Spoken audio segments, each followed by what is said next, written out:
Assalamualaikum warahmatullahi wabarakatuh. Jumpa kembali dengan Banyuwangi Official. Oke, selamat sore semuanya teman-teman ya. Jadi sore hari ini kita mau nonton lagi video tentang gerombolan para purnawirawan TNI yang dimana tidak menginginkan wapres kita, yaitu Mas Gibran. Yang saat ini juga banyak polemik-polemik yang bermunculan di platform sebelah teman-teman ya. Jadi bagaimana untuk videonya dan keterangan-keterangan mengenai para jenderal TNI tersebut yang saat ini tidak menginginkan wakil presiden kita, yaitu Mas Gibran, segera diganti. Nah, channel teman saya juga ya, teman YouTuber Nusantara yang kemarin ada masalah sama channelnya, dan coba dicari yaitu channel YouTube yang bernama Mas Blacker, ataupun juga bisa cek di channel YouTube yaitu Blacker Majenang. Di situ juga dia membuat akun baru lagi teman-teman. Silakan kunjungi ke sana dan jangan lupa support juga Blacker Majenang juga Mas Blacker. Jadi ada dua channel teman-teman ya. Oke, kita kembali lagi ke video kita. Mari kita tonton dulu. Oke, kita siapkan dulu tuh videonya. Dan jangan lupa dukung terus YouTuber Nusantara Bersatu. Dan ini ada video, langsung kita tonton bagaimana keterangannya mengenai para jenderal tersebut. Lanjut kita play. Pemimpin muda tak mampu urus negara. Yang benar saja, katanya Gibran itu tidak mampu memimpin negara. Katanya pengalaman Gibran itu kurang. Katanya umur Gibran itu terlalu muda. Katanya, siapa yang bilang? Sutioso, mantan kepala BIN. Orang yang mungkin lebih sibuk mengingat masa lalu ketimbang membaca zaman sekarang. Begini ya, kalau cuma modal umur tua dan pengalaman panjang, tapi negaranya jalan di tempat, itu namanya bukan pemimpin. Itu namanya beban. Kalau cuma karena rambut sudah memutih, langsung merasa paling pantas ngomong soal masa depan bangsa, itu namanya nostalgia, bukan visi. Gibran itu lahir dan besar di era baru. Gibran paham zaman, paham digital, paham dinamika dunia yang bergerak cepat. Yang diperlukan bangsa ini bukan lagi orang yang bangga dengan pengalaman masa lampau, tapi gagap menghadapi dunia baru. Mau ingatkan lagi? 2 tahun memimpin Solo, Gibran membuktikan. Lapangan kerja bertambah, program anak muda jalan, birokrasi dipangkas. Itu fakta. Itu data. Bukan dongeng nostalgia macam Sutioso. Sekarang Gibran sudah duduk sebagai wakil presiden, mendampingi Presiden Prabowo Subianto. Mereka adalah kombinasi. Prabowo kuat di nasionalisme, Gibran kuat di inovasi. Ini duet masa depan, bukan duet masa lalu. Maka pertanyaan ini perlu dilontarkan keras-keras.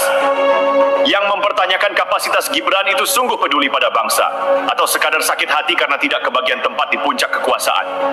Peduli negara atau cuma peduli ego? Sutioso bilang nasib bangsa dipertaruhkan. Betul, nasib bangsa ini memang dipertaruhkan. Tapi justru karena itu dibutuhkan energi baru, kepemimpinan baru, semangat baru. Bukan pikiran-pikiran usang yang takut perubahan. Kalau hanya mengandalkan pengalaman tua, tapi menolak pembaruan, itu namanya mengkhianati semangat zaman. Kalau hanya berani kritik dari jauh, tapi tidak mampu memberi solusi nyata, itu namanya mencari panggung, bukan membangun bangsa. Kritik itu sah, tapi kritik kosong tanpa argumen yang logis itu cuma jadi suara sumbang. Dan suara sumbang dari mulut tua yang tak mampu membaca arah zaman, sebaiknya diam sebelum makin mempermalukan diri sendiri. Mari kita kembali ke fakta. Pada 17 April 2025, Forum Purnawirawan Prajurit TNI memang menyuarakan 8 tuntutan. Salah satunya meminta pergantian Wakil Presiden Gibran. Tuntutan itu ditandatangani oleh Jenderal TNI Purn Fajrul Razi, Tiasno Sodarto, Laksamana Slamet Soebijanto, dan Marsikal Hanafi Asnan. Alasan mereka? Katanya keputusan Mahkamah Konstitusi soal pasal 160, 9 huruf Q Undang-Undang Pemilu melanggar hukum acara. Alasan hukum ini patut dikritisi karena Mahkamah Konstitusi adalah lembaga yudikatif tertinggi di negara ini dan keputusan MK adalah final dan mengikat. Mengusulkan pergantian wakil presiden karena ketidakpuasan terhadap keputusan Mahkamah Konstitusi. Ini bukan membela hukum. Ini mencederai demokrasi. Dimulai dari pokok pikiran awalnya itu soal rilis kembali ke Undang-Undang Dasar 45 itu. Betul. Nah, itulah tadi teman-teman ya, video yang di paling depan adalah tentang Wapres kita, yaitu Mas Gibran Rakabuming Raka, yang dimana sudah dijelaskan oleh Bang Brojo Mesti, teman-teman. Oke, lanjut. Ini ada keterangan dari Ray Rangkuti. Jadi bagaimana statementnya, mari kita dengarkan dan nanti langsung dijawab oleh Opung Parpelak, teman-teman. Oke, kita lanjut kembali untuk videonya. Mari kita play dulu. Lanjut. Makanya mereka lalu mengusulkan, ya kan, MPR segera memberhentikan saudara Gibran. Ya. Nah, kenapa diberhentikan? Kenapa melalui mekanisme MPR? Karena ya desainnya memang Undang-Undang Dasar 45 sebelum reformasi kan, gitu. Karena di mana MPR punya kewenangan untuk memakzulkan presiden ataupun wakil presiden kan, gitu. Nah, yang kedua adalah kenapa wakil presiden? Karena mereka menyebutnya di dalam rilis itu karena diduga melakukan kemenangannya berdasarkan pelanggaran terhadap konstitusi. Itu kira-kira tuh. Okay. Sebetulnya kalau dibaca pernyataan itu logik gitu loh, Pak. Tentu logik dalam konteks cara berpikir ini ya kan, dan cukup populis lah ya. Iya. Jadi saya bicara ininya dulu, nanti kita analisis soal politiknya gitu loh ya. Jadi kalau kita bicara soal logika alur berpikirnya ini udah tepat gitu. Alurnya tepat gitu. Dimulai dari revisi undang-undang kembali ke Undang-Undang Dasar 45 sebelum reformasi gitu ya, di mana kewenangan untuk mencopot presiden wakil presiden ada tangan MPR, lalu ada dianggap wakil presiden yang sekarang melanggar konstitusi. Dan kalau capnya melanggar konstitusi ya tentu bisa diberhentikan oleh siapa? Oleh MPR gitu. Nah itu logik tuh semua tuh gitu loh. Nah tapi apakah semata-mata permintaan itu berdasarkan itu saja gitu loh? Ya.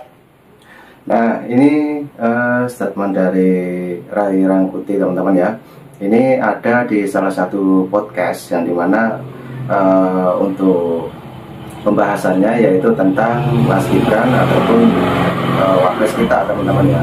Jadi coba kita simak lagi untuk videonya agar kita nggak gagal paham untuk menyikapi obrolan salah satu podcast Ray Rangkuti, teman-teman ya. Oke, lanjut lagi untuk videonya dan lanjut. Ya kan, kalau itu kan pendekatan konstitusionalitasnya kan, artinya karena dianggap pelanggar konstitusi. Tapi apakah itu semata-mata? Saya kira enggak. Oleh karena itu perlu juga melihat unsur-unsur politik yang mendorong kebulatan para purnawirawan ini untuk sampai kesimpulan supaya saudara Gibran ini dimakzulkan melalui MPR itu gitu loh. Coba kalian perhatikan dulu, ini adalah surat petisi yang kemarin sempat menghebohkan dunia maya di Indonesia. Tapi seheboh-hebohnya surat petisi ini tidak ada yang lebih mengkhawatirkan daripada surat penarikan yang dibawa debt collector. Nah, ini setelah Ray Rangkuti mengadakan podcast juga pembahasannya mengenai wakil presiden yang dimana saat ini lagi bergejolak, yaitu sekelompok mantan jenderal ataupun purnawirawan jenderal TNI ya, yang mengharapkan Mas Gibran ataupun Wapres kita itu dicopot. Tapi bagaimana tanggapan dari Opung Parpelak? Mari kita dengarkan. Dan tentunya Opung Parpelak lebih paham dan mengenai petisi tersebut. Oke, lanjut. Aku kalau surat kayak gini nggak khawatir aku. Tapi kalau datang ke rumahku debt collector bawa surat penarikan, entah penarikan motor, entah penarikan mobil, baru khawatir. Tapi kalau kayak gini ya Allah. Angin lalunya sebentar lagi ini. Maklumlah kalian ya kan, kerjaan orang-orang nggak punya kerjaan, ya kan. Jadi kalau orang yang bekerja, ya itu nggak pernah punya kerjaan kayak gini. Jadi ini adalah kerjaan dari orang-orang yang kurang kerjaan. Nah, itu sepertinya Opung Markelak sudah menerjemahkan teman-teman ya, yaitu ini adalah pekerjaan orang-orang yang tidak punya pekerjaan. Oke, lanjut lagi Opung, kita play. Aduh, nanti kalau ku korek satu-satu kena kalian.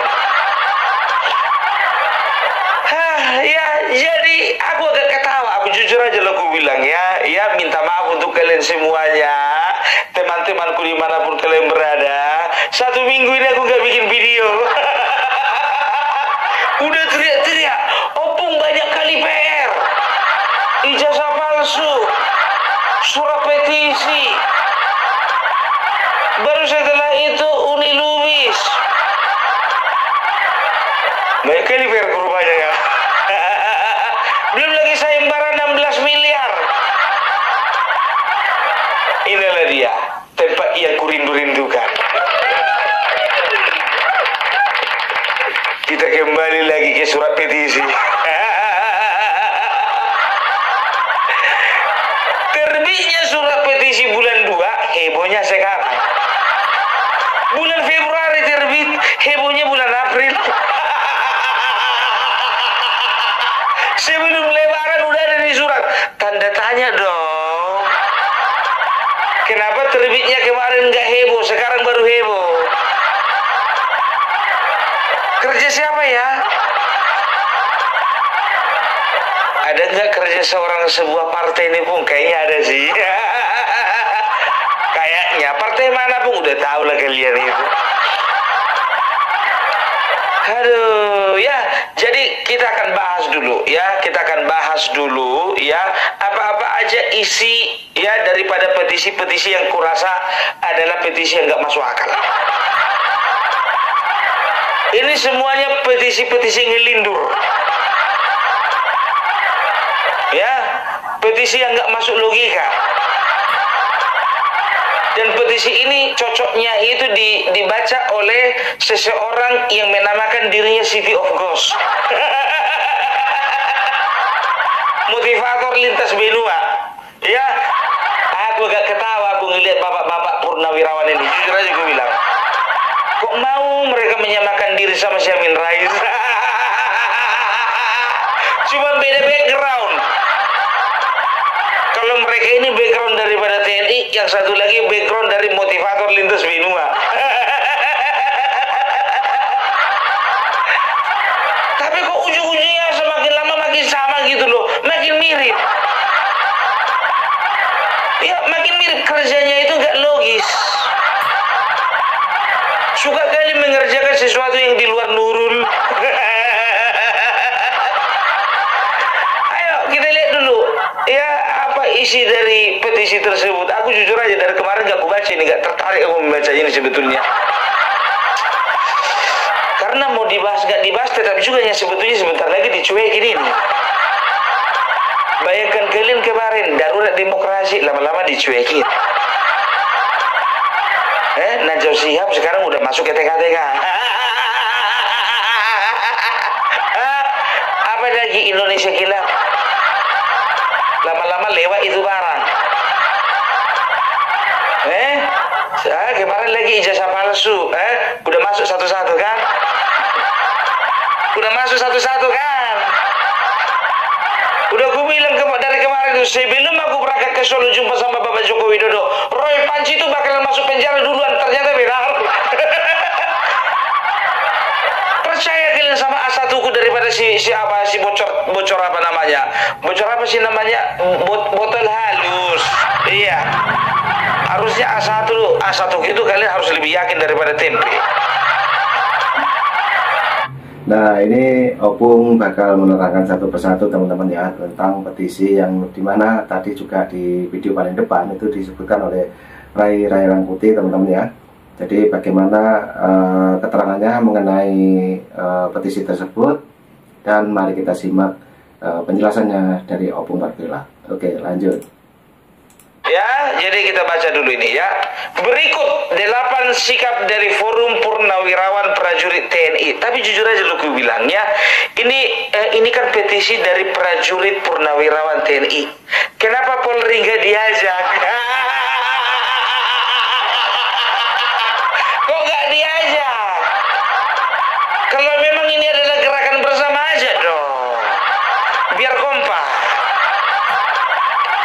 Ya, ini akan ada sangkut pautnya nanti nih menurutku. Kita lihat. Ya, berikut 8 sikap dari Forum Purnawirawan Prajurit TNI. Yang pertama, kembali ke Undang-Undang Dasar 1945 asli sebagai tata hukum politik dan tata tertib pemerintahan. Sekarang begini, kalau kita bicara tentang Undang-Undang 1945, ya, seperti yang disampaikan Adi Armando kemarin itu, ya, bisa dikatakan walaupun ini sebagai dasar daripada hukum kita, tapi kita bisa katakan ini belum sempurna. Makanya ada UUDS, Undang-Undang Dasar Sementara tahun 1950. Walaupun pada akhirnya kembali lagi ke Undang-Undang Dasar 1945. Nah, sekarang begini, ya, kenapa Undang-Undang Dasar itu bisa dikatakan tidak sempurna? Kalau sempurna tidak perlu ada namanya amandemen. Ya, amandemen itu adalah perubahan-perubahan, ya, terhadap beberapa pasal dari bagian dari Undang-Undang Dasar 45 yang dinyatakan, yang dianggap perlu, ya, untuk untuk mendukung sistem di dalam pemerintahan, ya, dan juga di dalam sistem kebangsaan ini, ya. Itu dia. Jadi kalau memang sempurna, kenapa harus ada amandemen? Amandemen pertama tahun 99, amandemen kedua tahun 2000, amandemen ketiga tahun 2001, amandemen keempat 2002. Ya, itu dia. Kenapa mereka ngotot harus kembali ke Undang-Undang Dasar 1945? Berarti artinya, ya, semua amandemen itu gugur.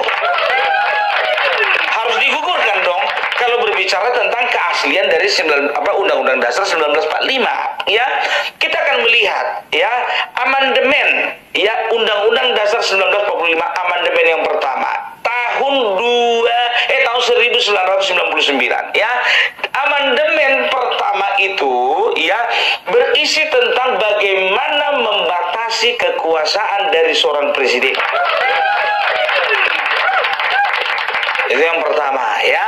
Jadi kekuasaan presiden kalau yang tadinya, ya, bisa dikatakan sudah 32 tahun, ya, untuk setelah amandemen kekuasaan presiden itu hanya 2 periode dan satu periode itu hanya 5 tahun. Nah, ini amandemen yang pertama.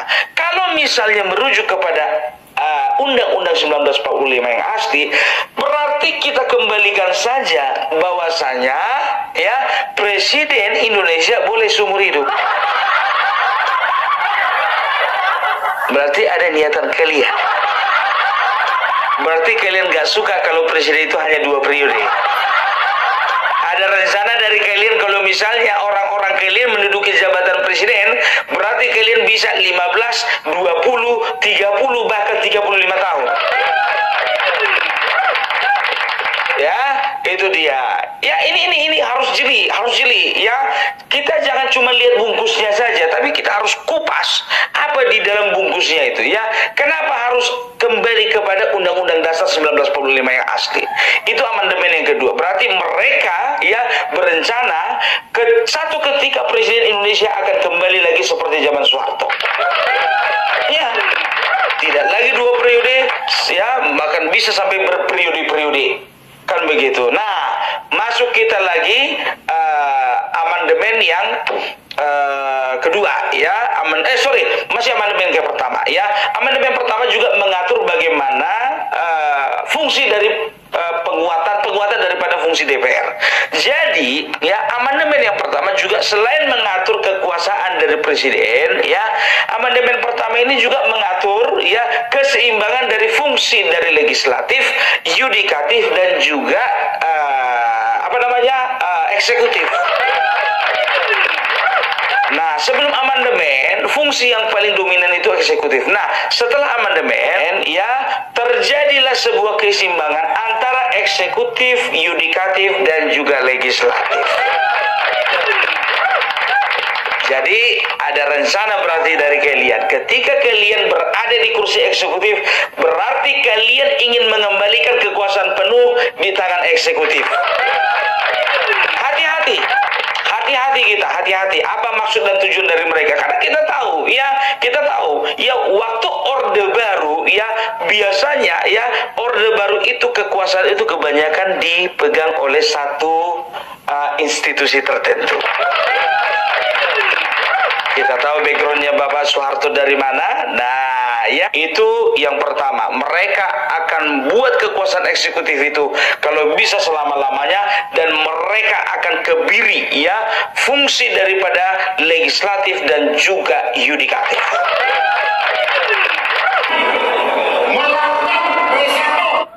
Nah, itu tadi teman-teman ya, terangan dari Opung Warpela. Itu tadi juga masih tahap pertama untuk menerangkan petisi-petisi yang baru saja disebutkan oleh Opung Warpela. Oke, lanjut untuk berikut ini adalah banyak sekali para netizen yang berkomentar tentang petisi tersebut teman-teman ya. Mari kita simak, dan ini juga ada videonya, mari kita saksikan. Lanjut.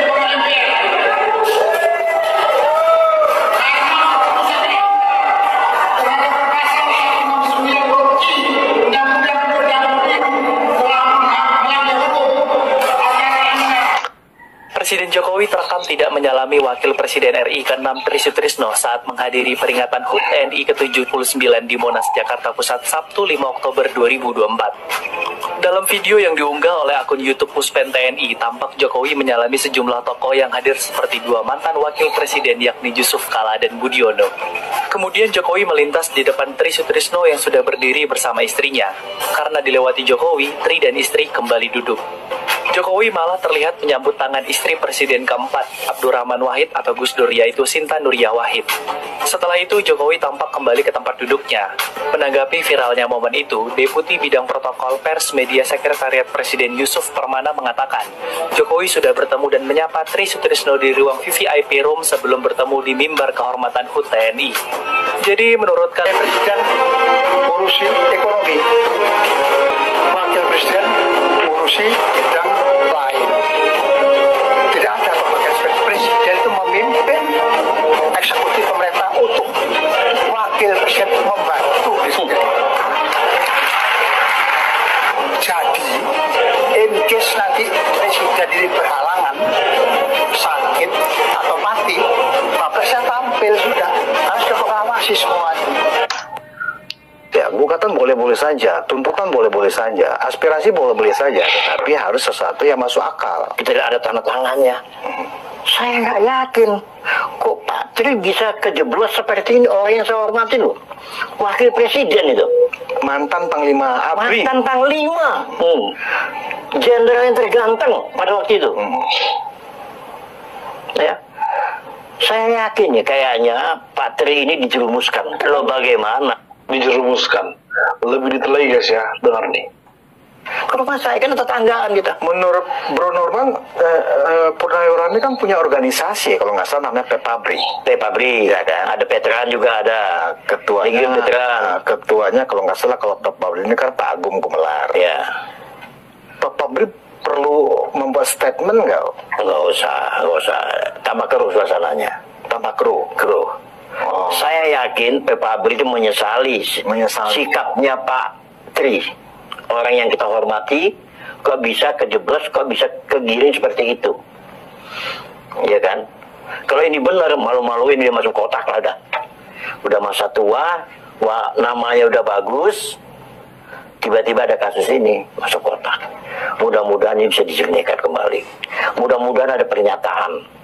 Saya yakin mungkin ada pernyataannya dan waktu dekat ini dari keluarganya atau dari siapa, ya kan? Pak Tri kan orang ngerti organisasi, ngerti masalah konstitusi, bukan orang hanya, Pancasila. Bukan hanya Pak Tri, Bro Norman. Saya pikir mereka itu semuanya orang-orang yang sudah hatam masalah kenegaraan kebangsaan. Apalagi kan itu yang kita lihat kan itu. Ya kan, apalagi masalah hukum tata negara, bahwa sistem pemilihan presiden langsung, presiden dan wakil presiden itu satu paket. Mereka menganggap bahwa sekarang ini masih zaman Orde Baru. Mereka dipilih bukan oleh MPR, tapi oleh rakyat secara langsung, one man one vote. Apa urusannya jadi, mereka mendesak Prabowo, Presiden Prabowo untuk memecat Gibran sebagai wapres? Makanya tadi saya bilang ini lucu. Kalau nggak boleh dibilang naif gitu loh. Pak Tile ini ya, daripada Anda mencopot Gibran jadi presiden, kami seluruh rakyat Indonesia akan mencopot gigi Anda. Gigi Anda akan kami copot supaya Anda tidak bisa makan sate kayak gini. Ini Pak, namanya sate. Enak kan? Sampai kan nggak punya gigi. Sampai kan nggak punya gigi. Gigi sampai mau saya copot aja. Gigi sampai mau saya copot. Mungkin gigi sampai Anda satu ada dua ya, Mbak Tile ya. Yang mau dicopot Gibran atau giginya sampai dicopot? Ini omongan Anda itu sudah tidak didengar lagi oleh sebagian rakyat Indonesia ya. Anda itu, saya katakan itu sudah nyanyuk, sudah pikun ya, tua rentah dan tidak berguna lagi ya. Saya katakan demikian. Jangan bikin huru hara ya, jangan bikin permusuhan ya. Anda meminta Gibran sebagai wakil presiden untuk diganti, ditukar. Sedang Gibran itu pilihan masyarakat Indonesia sebagian. Paham Anda? Nanti Anda mati, kuburan Anda itu dipijak-pijak orang, diinjak-injak orang, ya. Aduh. Udah tua, nyanyuk, bikin huru hara di Indonesia. Mending siapkan diri Anda menuju ke kuburan. Di situ nanti tulisan Anda ada namanya purna, purna segalanya punah. Anda akan punah di Indonesia dan Anda akan punah di bumi. Ya, mending berbuat baik, mengaji, sholat, dekatkan diri sama yang kuasa. Itu dia. Nah, oke teman-teman, itulah tadi banyak sekali para netizen yang berkomentar tentang Bapak Tri Sutrisno teman-teman ya, dan mengenai pembahasan para purnawirawan Jenderal TNI ini mengumumkan bahwa Mas Gibran ataupun Wakil Presiden kita itu katanya tidak cocok. Nah, dari itu banyak sekali para netizen juga tadi Opung memberikan statementnya, juga ada penjelasan mengenai petisi yang dimana dibacakan sangat panjang lebar sama Opung Parpilak teman-teman. Oke, dari video ini kita ambil hikmahnya teman-teman ya, dan saya ucapkan terima kasih semuanya. Jangan lupa semangat terus untuk teman-teman kita, yaitu kreator ataupun YouTuber Nusantara. Oke, tidak lupa saya ucapkan terima kasih banyak ya untuk PSJL yang kemarin sudah menyambut YouTuber Nusantara dengan suasana yang sangat wow, spektakuler. Semangat terus PSJL. Oke, terima kasih semuanya yang sudah menonton. Jangan lupa sehat selalu, dan dari video ini kita ambil hikmahnya. Dan salam buat keluarga. Assalamualaikum warahmatullahi wabarakatuh. Sampai jumpa.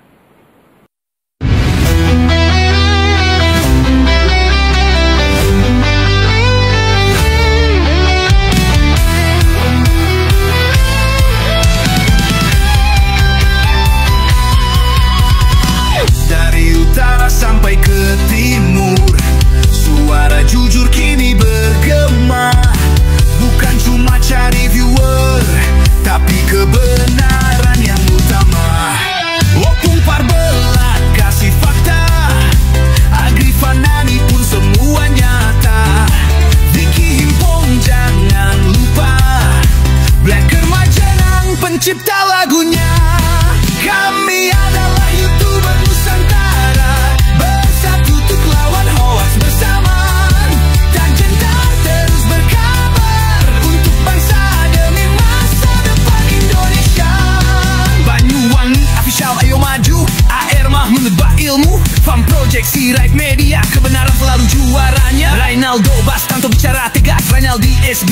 Tak lepas moto B, kreatif penuh ide cerdas, Kandra update info paling jelas. Bukan sensasi, bukan tipu daya, kami berdiri untuk berita nyata. Rakyat butuh cahaya, dan kamilah yang pertama. Oh, kami adalah YouTuber Nusantara, bersatu untuk lawan hoax bersamaan. Tak gentar terus berkabar untuk bangsa demi masa depan Indonesia. Bersama rakyat kita kuat, saring dulu sebelum sebar. Cinta damai benci hoax, kami YouTuber cinta Indonesia. Kami Jokowi